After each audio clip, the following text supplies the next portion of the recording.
My name is Theresa. I am 61 years old, and I thought the worst day of my life was 6 weeks ago when I buried my son, David. I was wrong. The real nightmare began on a Tuesday morning, the day of his will reading. I stood in my driveway, keys in hand, dressed in a simple black dress that felt heavier than lead. The air was crisp, the sky a painfully clear blue, mocking my grief. All I had to do was drive 15 miles to the lawyer's office, hear my boy's last wishes, and try to find a way to keep breathing. It should have been simple.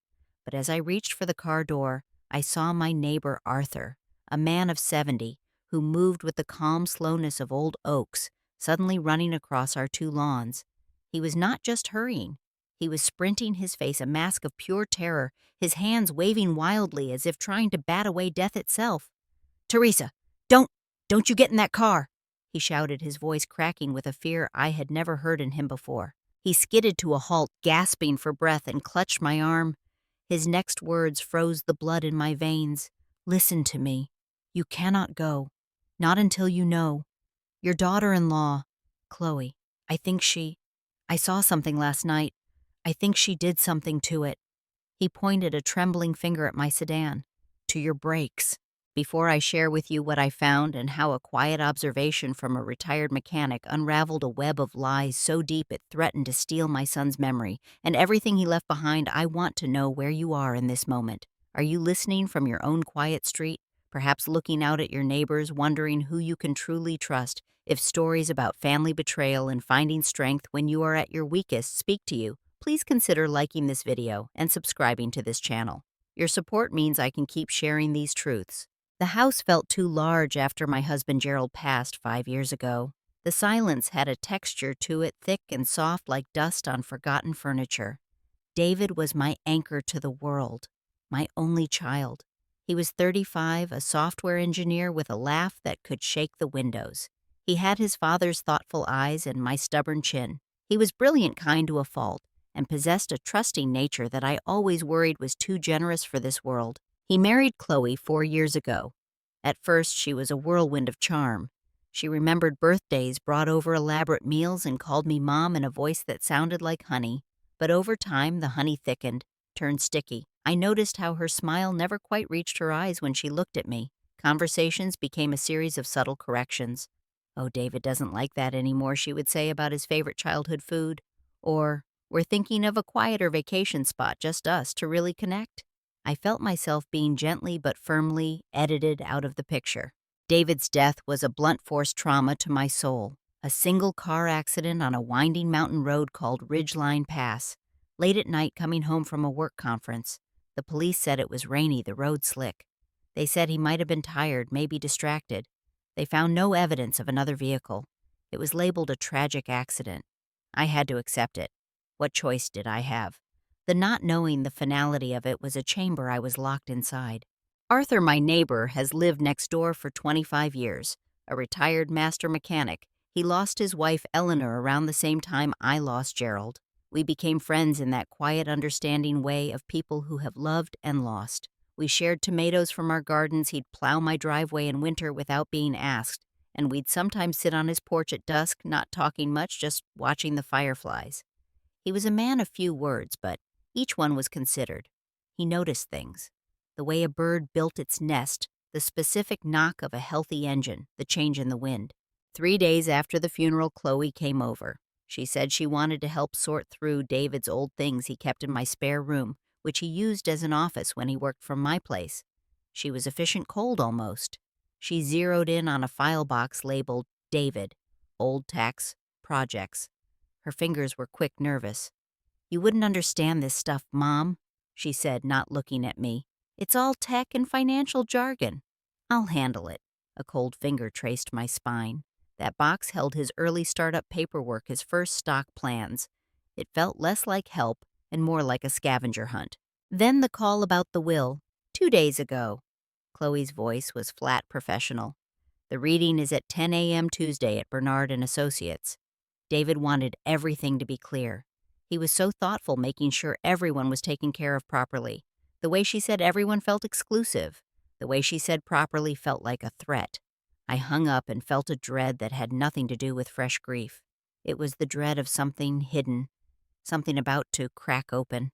Arthur's grip on my arm was the only thing holding me upright. My knees had turned to water. "My brakes," I whispered. The words felt absurd. "Arthur, what are you saying? Come inside. Now." His voice brooked no argument. He led me, my legs moving on autopilot, back into my kitchen. He sat me down at the old oak table and poured a glass of water with hands that were only now beginning to stop shaking. Last night he began, his voice low and gravelly. I couldn't sleep. Eleanor's anniversary was yesterday. You know how it is. I nodded, my heart clenching for him. Around 11, I saw a light bobbing under your car, a flashlight. I figured it was you, maybe dropped an earring, something. I almost called out, but then I saw the figure was too tall, lanky. It was Chloe. I stared at him. Chloe was here. Last night she was under your car for maybe 3-4 minutes. Then she stood up, looked around quick like a startled deer, and walked off down the street toward where she'd probably parked around the corner. I thought it was odd, but grief makes people do odd things. Maybe she dropped something of David's, I thought. He took a sip of water. This morning, I went for my walk. I pass your car every day. I notice things. It's a habit. I saw fresh scuff marks on the curb near your back tire. Not from you, you park clean. And there were a few drops, clear oily drops on the pavement under the rear driver's side. Not water. They had a certain smell.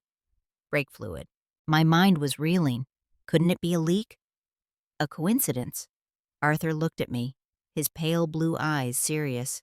Theresa, let me look. Please. For my own peace of mind. Numb, I handed him my keys. He drove my car slowly, carefully 10 feet forward into the flat part of the driveway. Then he got on his creaky knees with a flashlight. I knelt beside him, the gravel biting through my dress. He pointed the beam. See this? This is your rear brake line. He traced a metal tube with his finger. See this coupling? It should be tight clean. He brought the light closer. I saw it then. Around the hexagonal nut of the coupling there were fresh, sharp scratches in the metal. Tool marks. And the fitting itself was just barely, almost imperceptibly loose. A tiny bead of clear fluid glistened at its seam. Someone used a wrench on this, Arthur said, his voice deadly calm. They didn't cut it. That's too obvious. They loosened it, just enough that under pressure, like going down a long hill like the hill to the lawyer's office on Maple Drive, the fluid would seep out slowly. The pedal would get spongy. Then, maybe on a sharp curve, it would go to the floor. It would look like driver error, a tragic accident just like David's. The world tilted. I grabbed the cold side of the car for support. David's accident, a mountain road, rain, slick conditions, a perfect scenario for brake failure. We have to call the police, I breathed. Arthur shook his head slowly. And say what? Your neighbor saw your daughter-in-law with a flashlight. There are tool marks on a fitting any mechanic could have made last week. They'll file a report, maybe. They'll talk to her. She'll cry, say she's devastated that she was looking for a memento. They'll believe the grieving widow over the suspicious mother-in-law. It'll put her on alert. We need to know why, Theresa. Why would she do this today of all days? Why? The question hung in the air. The will reading. The dread I felt from Chloe's call. David's accident. Pieces of a horrible puzzle began to click together, but the picture was too monstrous to see clearly. What do I do? My voice was a child's voice, small and scared. Arthur placed a steadying hand on my shoulder. You go to that reading, but not in this car. I'll drive you in my truck. You go, you listen, you watch her like a hawk. You show no fear. You be the grieving mother, confused and weak, and you find out what's in that will. The answer is in that document. I feel it in my bones. The office of Bernard and Associates was all dark wood and hushed voices smelling of lemon polish and old paper. I felt like an imposter in my black dress, my heart hammering a frantic rhythm against my ribs. Arthur dropped me off, giving my hand a quick, firm squeeze. Watch. Listen, he had said. Chloe was already there, perched on the edge of a leather wingback chair. She wore a severe black sheath dress that looked more boardroom than bereavement. Her blonde hair was in a perfect tight knot. When she saw me walk in alone, a flicker of something surprised irritation crossed her face before it settled into a mask of somber politeness. Mother Theresa. You made it. She didn't ask how I got there. The lawyer, Mr. Bernard, was a man in his 70s with kind eyes behind wire-rimmed glasses. David's best friend Ethan was there too, looking wrecked. His eyes were red-rimmed, his suit rumpled. He gave me a sad, knowing nod. We all sat. The air was so thick with tension you could carve it. Mr. Bernard cleared his throat and began to read the dry, formal preamble. My mind kept drifting to the scratch marks on the brake line, the oily drop. To my wife, Chloe Elizabeth Mitchell, Mr. Bernard read, "I leave our jointly held residence at 1842 Crestview Lane, along with all contents therein and the balances of all our joint banking and investment accounts." Chloe gave a slight satisfied nod. Expected. Then Mr. Bernard adjusted his glasses. "I also hold a separate private investment account number, 477-890Y2, solely in my name, currently valued at approximately $475,000. This account was established with early stock bonuses from my tenure at Apex Dynamics. It is my wish that the entire balance of this account and any future accruals be transferred to my mother, Theresa Marie Brennan, to provide for her security and comfort in her retirement." A sharp intake of breath. It was Chloe's. The color drained from her face so completely she looked like a marble statue. Her knuckles gripping the chair arms were white. $475,000. David had a secret. He had kept something from her. For me. Mr. Bernard continued, seemingly unaware of the earthquake he had just triggered. "To my friend Ethan James Walsh, I leave my collection of vintage wristwatches as he alone shares my appreciation for their craftsmanship and history." Ethan bowed his head, a tear slipping down his cheek. Chloe's head snapped toward him, her eyes wide with betrayal. "And finally," Mr. Bernard said, "I bequeath my 1972 Chevrolet Corvette Stingray, VIN number 1Z87L2S456789, currently under restoration to the Hope Valley Youth Automotive Workshop, a nonprofit organization where I have volunteered for the past 8 years in the hope that it may inspire future generations." That was the final blow. Chloe stood up so fast her chair screeched backwards and toppled over with a crash. "No!" The word erupted from her, raw and guttural. "That's impossible. He promised me. The car, the watches, that money. He would never—" She was trembling. Her composure shattered. Mr. Bernard looked up, his expression unreadable. "Please sit down, Mrs. Mitchell. There is a final codicil." The room froze. He read, his voice clear and deliberate. "In the event that my death is under any suspicious circumstances, or if significant dispute arises regarding the execution of this will, I direct my attorney, Harold Bernard, to immediately deliver a sealed personal letter in his possession to the appropriate law enforcement authorities for investigation." The silence that followed was absolute. You could hear the central air humming. Chloe stared at Mr. Bernard. Then her gaze swung to me. I met it, forcing my face to remain a blank page of grief. Inside I was screaming. David had been suspicious. He had left a trap. A letter. Chloe's eyes rolled back in her head. She let out a low moan and crumpled to the floor in a dead faint. It wasn't a graceful swoon. It was the collapse of a plan, the physical manifestation of a world imploding. As Ethan and Mr. Bernard rushed to her side, I remained seated. The cold, hard truth settled in my stomach like a stone. My neighbor wasn't just a paranoid old man. My daughter-in-law hadn't just been greedy. This was about murder. Twice. Chaos erupted for a few minutes. Ethan fetched water. Mr. Bernard called for his assistant. Chloe came to, gasping, playing the overwhelmed widow. She kept murmuring, the shock, the betrayal. But her eyes, when they landed on me, were sharp with a new kind of fear. The meeting dissolved. Chloe left first, leaning on the assistant for a show of weakness. Ethan lingered. He approached me as I gathered my purse, my hands shaking for real now. "Mrs. Brennan, Theresa," he said softly. "David, he was worried. The last few months. He didn't say much, but he was different, quiet. He sent me a weird email a couple weeks before it happened.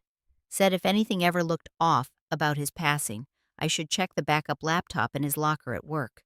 The password was Mittens, our childhood cat's name." A sob caught in my throat. I didn't think anything of it until just now. He handed me his business card. "If you need anything, any help, Call me. Arthur was waiting in his pickup truck right out front. I slid in the events of the last hour, tumbling out of me in a hushed, frantic rush, the secret account, the watches, the car, the codicil, the letter Chloe's fainting spell, Ethan's revelation. Arthur listened, his face grim. The motive, he said, finally. It wasn't just the secret money. It was all of it. The humiliation. He left her the house, the joint accounts, the mundane stuff. The treasures, the real value, the things with heart. He gave away. To you, to his friend, to some kid's workshop. He saw her for what she was. And she found out. We drove back to my house in heavy silence. The puzzle was complete now, and the picture was a horror show. Back in my kitchen with the door locked, I knew what I had to do. Calling the police was necessary, but it wasn't enough. I needed proof. Solid, undeniable proof. I went straight to the spare room, to the file box Chloe had been so interested in. I emptied it on the floor, my fingers sifting through tax returns, old pay stubs, project notes. And then I found it, slipped between the pages of a 2019 tax return, a life insurance policy document. The beneficiary was listed as Chloe Elizabeth Mitchell. The coverage amount was $2 million. And the signature of the insured David Michael Brennan looked off. It was close, very close, but the loop on his D was wrong. David had a distinct tight loop. This one was open sloppy, a forgery. My breath hitched. This was another motive, a bigger one. I called Ethan. He met me at David's old office after hours. With his help, we accessed his locker. The backup laptop was there. We powered it on typed mittens. Inside was a folder simply labeled Notes. It was a digital journal. Entries from the last year. March 15th, Chloe is obsessed with the life insurance policy. Keeps asking me to increase it. Says it's for our future. Feels morbid. June 3rd. Big fight. She found the statement for the private investment account. I never told her. She called me a liar, a sneak. Said I didn't trust her. August 22nd. She asked me again about the will. Wanted to make sure everything was structured correctly. I told her it was handled. She's been cold ever since. October 10th. Weird question today. She asked if I ever had trouble with the brakes on my car. Said her friend's car was recalled. My car's fine. It felt pointed. I printed every page. The evidence was mounting Arthur's eyewitness account and the physical sabotage, the forged insurance document, and now David's own digital diary expressing fear and suspicion. Arthur, Ethan, and I devised a plan. The police needed to be brought in, but we would do it with a full dossier. First, we needed one more thing, a reaction. We needed Chloe to slip up. I called her. My voice trembled perfectly. Chloe, it's Theresa. Today was too much. I'm so confused. Can you come over? Maybe we can talk. For David's sake. She was hesitant, suspicious, but the lure of a vulnerable, confused old woman was too strong. She agreed. Arthur and Ethan hid in my living room, their phones set to record. I sat at the kitchen table, the forged insurance document in a folder before me. Chloe arrived, her mask of concern back in place. Mother Theresa, how are you holding up? We made stilted small talk about the weather, the service. Then I steered it. David. He was so secretive at the end. It hurts. I sighed.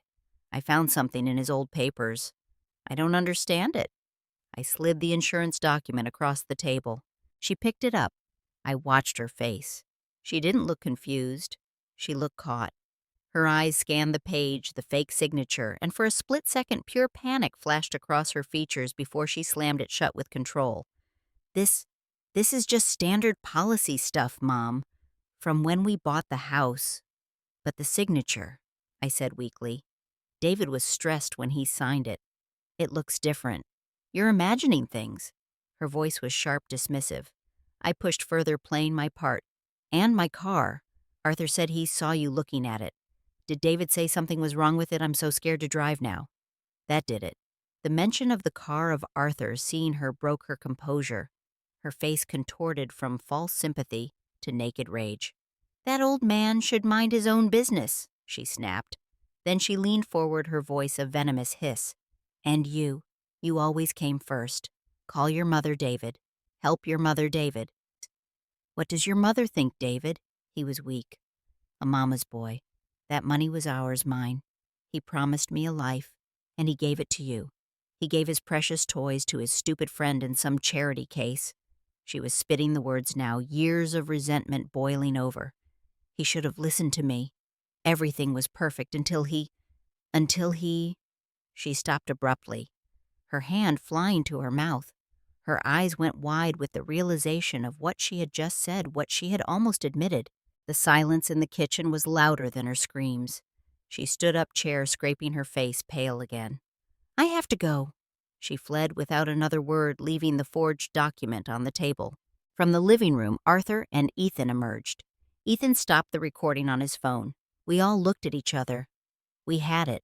Her rage, her motive, her near confession. We drove directly to the police station, the three of us.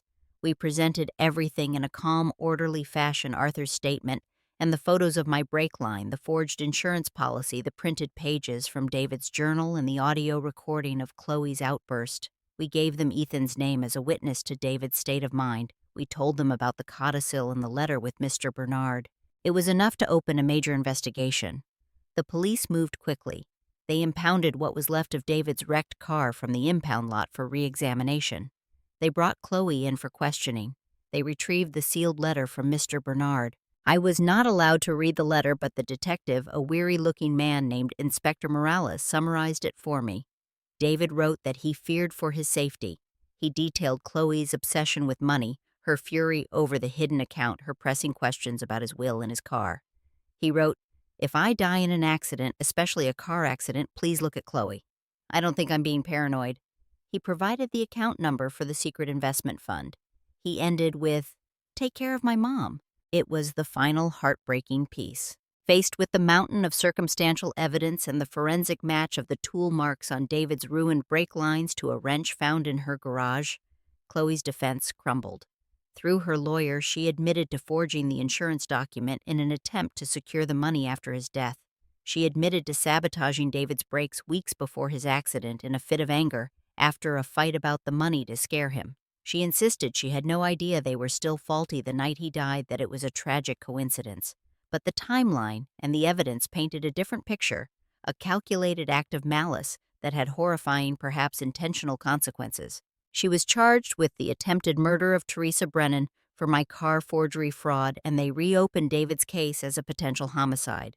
The trial is pending, but she sits in jail, denied bail. The legal wheels turn slowly, grinding away the facade of the perfect daughter-in-law. In the immediate aftermath, there was no victory, only a hollow, aching quiet. The house felt emptier than ever.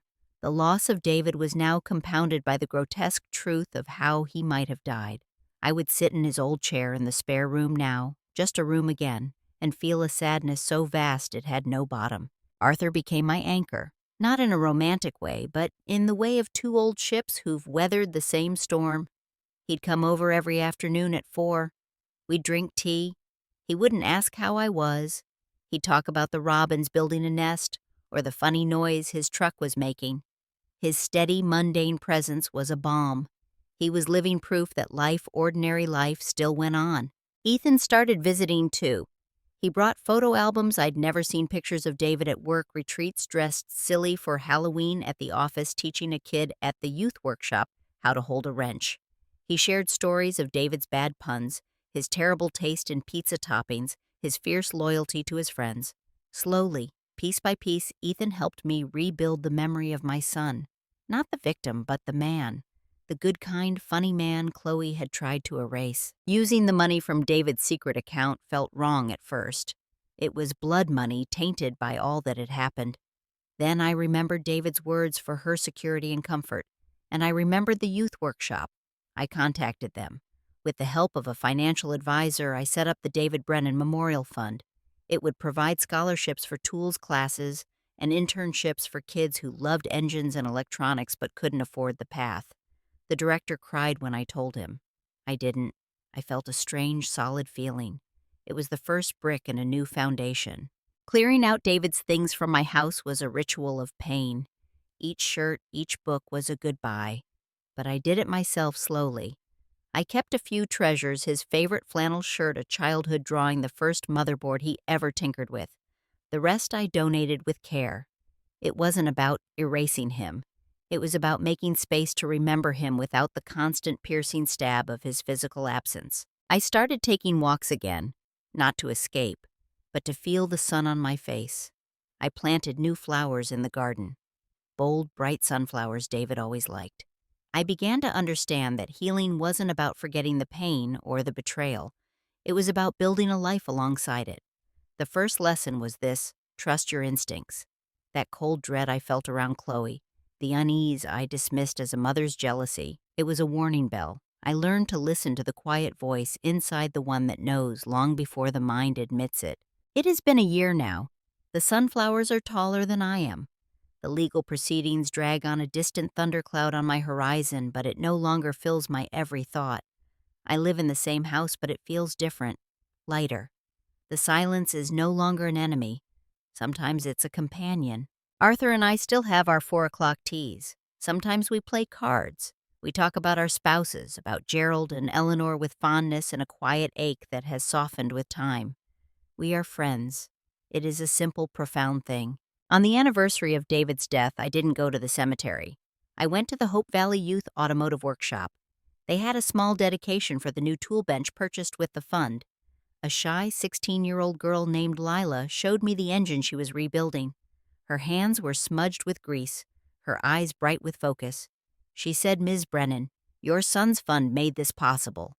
I want to be a mechanical engineer." In that moment, I felt David's presence more strongly than I ever had at his graveside. It was in the smell of oil and potential in the spark of a dream. I have thought a lot about forgiveness. People say you have to forgive to move on. I don't know if I forgive Chloe. I may never, but I have done something more important for myself. I have let go of the need for her to be sorry. I have released the poison of wondering why every minute of the day. Her hatred is her prison, not mine. My freedom came when I stopped visiting her in that prison in my mind. The deepest lesson this whole horror taught me is this: evil hopes to harden your heart. It wants your pain to turn you cold, to make you a mirror of its own emptiness. The most powerful rebellion is to refuse, to see the sabotage, to name the betrayal, to fight it with every truth you have, and then to still choose to see the good, to see Arthur's kindness, to see Ethan's loyalty, to see Lila's future, to feel the sun, to plant a sunflower. That choice made every single day is what takes your life back. I still drive. Sometimes on my way to the grocery store, I'll take the route that passes Ridgeline Drive, the turnoff to that mountain road. My foot might hover over the brake pedal for a second, my heart skipping a beat. Then I press it firmly, feel the solid, reliable resistance, and I keep going. The road ahead is unknown. It's mine. If my story today resonated with you, if you have ever faced a betrayal that shook your world, I would love to hear from you. Where did you find your strength? Share your thoughts in the comments below. Sometimes knowing we are not alone in our struggles is the first step toward healing. If this journey reminded you of the importance of listening to your instincts and protecting your peace, please give this video a like. If you would like to join me as I share more stories of navigating life's hardest turns, consider subscribing to the channel and turning on notifications so you do not miss the next conversation. And if you know someone who might need to hear that it is possible to survive the unthinkable and find peace again, please share this with them. Thank you for listening, for being part of this community, and for honoring your own journey. Take good care of yourselves out there.